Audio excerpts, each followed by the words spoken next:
Boa tarde, pessoal. Estou aluno de filosofia, sétimo período. Esse trabalho nasceu na disciplina que eu paguei no semestre passado com o Sérgio. O título é Uma leitura humeana do conceito de axioma na época de Spinoza. Vou ler um resumo, em seguida vou partir para o texto. Qualquer dúvida, vocês podem parar a qualquer momento aí. Neste trabalho, buscaremos fazer uma leitura do conceito de axioma presente na ética de Spinoza, a partir de uma perspectiva empirista cética, ou mais precisamente de uma leitura humeana. O objetivo aqui será o de tentar esclarecer este conceito, que se faz essencial na obra supramencionada. Para tal, buscaremos primeiramente as definições mais comuns e unânimes, sobretudo a spinozana, de axioma. Em seguida, faremos uma breve, porém cuidadosa análise de tal conceito e, por conseguinte, as consequências epistemológicas que daí decorrem. Tendo em vista toda a problemática que tal tema suscita, limitar-nos-emos a fim de sermos breves e objetivos ao axioma 3 do livro 1 da Ética. Todos os sistemas filosóficos, sobretudo os metafísicos, têm a pretensão de se erguerem a partir de verdades evidentes, irrefutáveis e eternas. Desde Parmênides, passando por Platão, Santo Agostinho, São Tomás, Descartes e Spinoza, entre outros, cada um à sua maneira. Platão com as formas, Agostinho e Tomás com Deus, Descartes com seu critério de ideias claras e distintas, chegando assim a Deus, e Spinoza com seu método à maneira dos geômetras. Definição, axioma, proposições, colorários, escolhas. Todas as recitativas, porém, são facilmente atacadas tanto por filósofos contemporâneos a eles, como por posteriores. E em muitos casos, para não se dizer que em quase todos, não sobrevive ao ataque mais superficial. Ou seja, apesar de todo o esforço, grande parte desses sistemas, com pretensões de verdades eternas, são vistos como incompletos, frágeis e até mesmo como um amontoado de sofismas. Tendo em vista tal perspectiva, analisaremos ainda aqui pormenorizadamente um desses métodos, a saber, o spinozano. Sabendo, porém, da grande dificuldade que é penetrar nos textos filosóficos, ou seja, distrair das obras do que o autor de fato queria passar, nos limitaremos a fim de sermos, em nossa análise viável, ao livro 1 da Ética e mais especificamente ao axioma 3.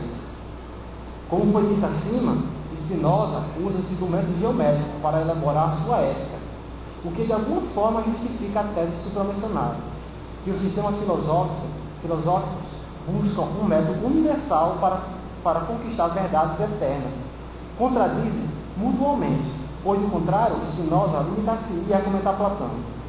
Ele, ao que parece, percebeu que dentre todos os métodos utilizados até então, o mais sólido e promissor era o geométrico, visto a geometria ter sofrido poucas mudanças significativas desde os gregos. Conceito de axioma. Axioma é definido na lógica tradicional aristotélica como uma proposição que não pode ser demonstrada ou provada, tendo, porém, o caráter de evidente. É aceita como ponto inicial de todas as teorias. Axiomas são verdades óbvias, aceitas com base para as deduções e inferências de outras verdades. Eles não podem ser derivados, pois são deles que todas as outras verdades se derivam. Uma característica dos axiomas é seu caráter de necessidade, isto é, de poder ser apenas como é. Para Spinoza, o axioma se distingue da definição pela real extinção, visto abranger verdades eternas e noções comuns. Sabemos assim que Spinoza não toma o termo diferente do definido e aceito pela tradição. Sendo assim, isto é, sendo o axioma fonte de verdades eternas, é forçoso que ele seja necessário e, portanto, que por motivo algum seja falseado. Caso possamos modificar, inverter ou até mesmo falseá-lo, mostrar que não se trata de um axioma, mostrar que não se trata de uma verdade tão óbvia como se imaginava, ele perderá seu caráter de axioma.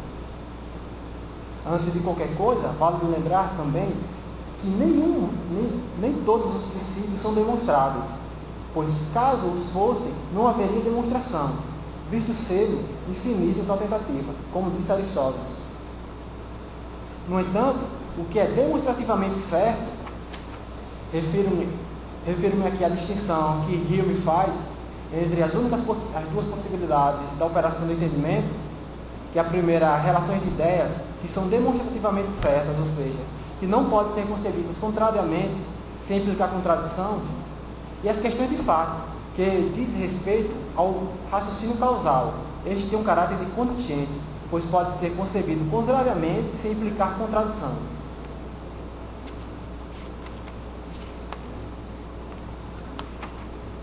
No entanto, o que é demonstrativamente certo, mesmo que não possa ser demonstrado o porquê de sê-lo, é impossível concebê-lo contrariamente e não cair numa petição de princípio ou num absurdo, contradição.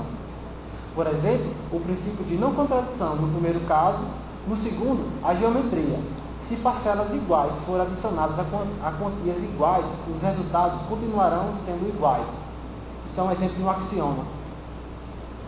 Portanto, são estas condições de um axioma. Caso não as encontremos em qualquer que seja, ele só é chamado como tal por analogia. Segunda parte. Análise do axioma 3 do livro 1 da Ética. Cito o axioma de Spinoza. De uma dada causa determinada, segue-se necessariamente um efeito. Se não existe qualquer causa determinada, é impossível seguir-se um efeito. Antes de adentrarmos propriamente no axioma, vale levantar algumas observações. Em primeiro lugar, perguntar de onde se adquire a ideia de causa e efeito. Hume vai nos dizer que tais ideias só podem ser adquiridas pela experiência. Ousarei afirmar, cito Hume,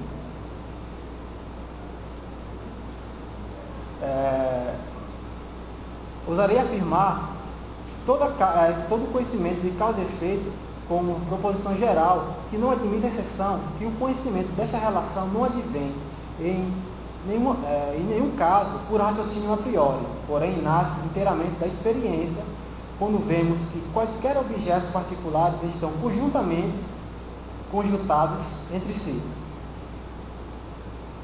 Sendo assim, não se trata de uma ideia da razão, visto que só as temos a partir do hábito, sendo antes deste tão obscuro e frágil como qualquer contradição. Ou seja, a ideia de causa e efeito só nos é conhecida a posteriori.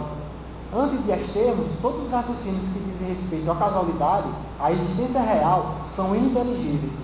Ora, se não temos noção alguma do que seja causa, nem do que seja efeito, uma proposição que diz que A causa B será ininteligível.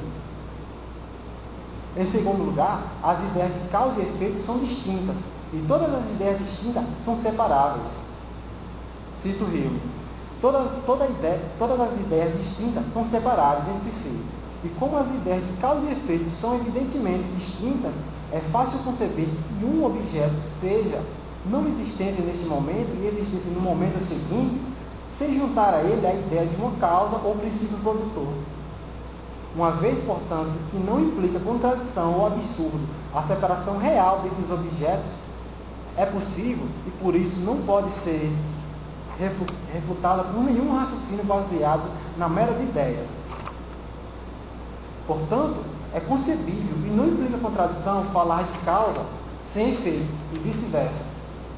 Podemos conceber um objeto existindo se anexá-lo uma causa, por exemplo.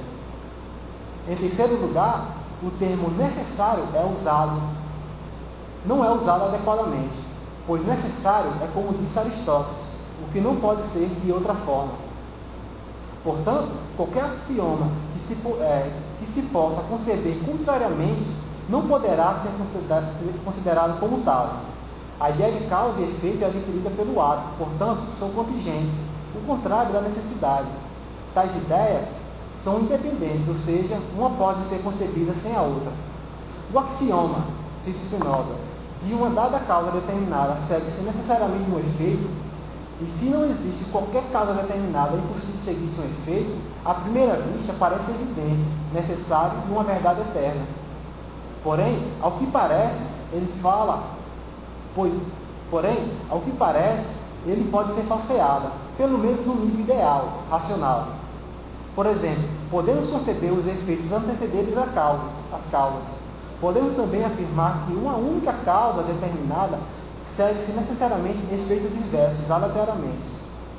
Ou que uma causa determinada siga, ora sim, ora não, um efeito determinado. Ou mesmo que siga efeito algum. Que não siga efeito algum. E é claro que nenhuma dessas possibilidades, mesmo que pareçam absurdas, implica contradição. São todas cognoscíveis. O caráter de obviedade que o axioma aparentemente tem é devido ao hábito. A priori, todas essas possibilidades são exequíveis, são racionalmente consistentes. O axioma, portanto, não é demonstrativamente certo, pois pode ser concebido contrariamente sem implicar contradição. O que não quer dizer, porém, que tal axioma não seja observado na vida corrente. Não é isso que está em jogo. O que está em questão é saber se tal axioma é de fato um axioma. E como vimos, ele não compartilha os requisitos de um, ser necessário, demonstrativamente certo, ou como disse Spinoza, ser uma verdade eterna. As ciências físicas estão imbuídas de tal certeza, isto é, de uma dada causa determinada segue-se necessariamente do efeito. Não necessariamente formulado nesses termos, mas de forma análoga. O que, porém, é sabido pelas ciências físicas é que elas trabalham com fatos, ou seja, com conteúdo da experiência empírica, como contingente e não tão só com o plano da idealidade, uma perspectiva puramente racional, destituída de conteúdo factual. Tal princípio, porém, torna-se obscuro, isto é, perde seu caráter de obviedade quando o assunto é, por exemplo, a gênese do cosmos ou a mecânica quântica. Ou seja, tal axioma é óbvio só aparentemente. Não se quer, porém, defender que ele seja falso, mas tão só mostrar que não se trata de uma verdade eterna, ser necessário como presumir Spinoza. O axioma em questão, no entanto, tem mais força no nível factual do que no nível ideal, racional. Excetuando a mecânica quântica, visto seu caráter de incerteza, o axioma torna-se mais forte no nível material, pois até onde se sabe ele nunca foi falseado, isto é, não se conseguiu encontrar um contra-exemplo, o que não ocorre no plano da idealidade, tendo visto os argumentos anteriores. E ao que parece, Spinoza não está preocupado com o conteúdo empírico, mas tão só com a estrutura formal, racional. Poderia objetar também a maneira kantiana, o primeiro argumento dizendo que a ideia de causalidade é um conceito do entendimento, e, portanto, a priori necessário. Contudo, Spinoza não o pensou como tal, pois, ao que parece, Kant foi o primeiro a defender tal tese. Mas, mesmo que tiremos o problema do século XVII e o tragamos para os dias atuais, perceberemos que a perspectiva kantiana, mesmo que esteja correta, não tira o peso do argumento. Ora, mesmo que a ideia de causalidade seja um conceito a priori do entendimento, as ideias de causa e efeito continuam sendo distintas. Podemos concebê-las separadamente, sem implicar a mínima contradição. E como foi dito acima, o que é distinguível pode ser concebido separadamente, e o que pode ser concebido separadamente não é necessariamente dependente, ou seja, continua com um caráter de contingente. Portanto, a possível objeção pouco ou quase nada modifica a argumentação.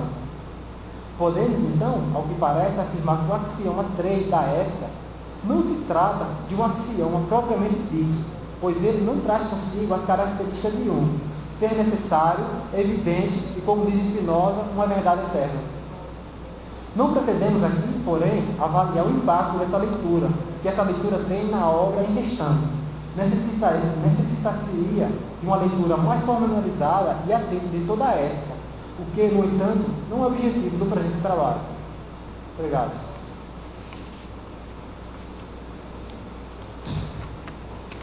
Bom, as leituras foram feitas,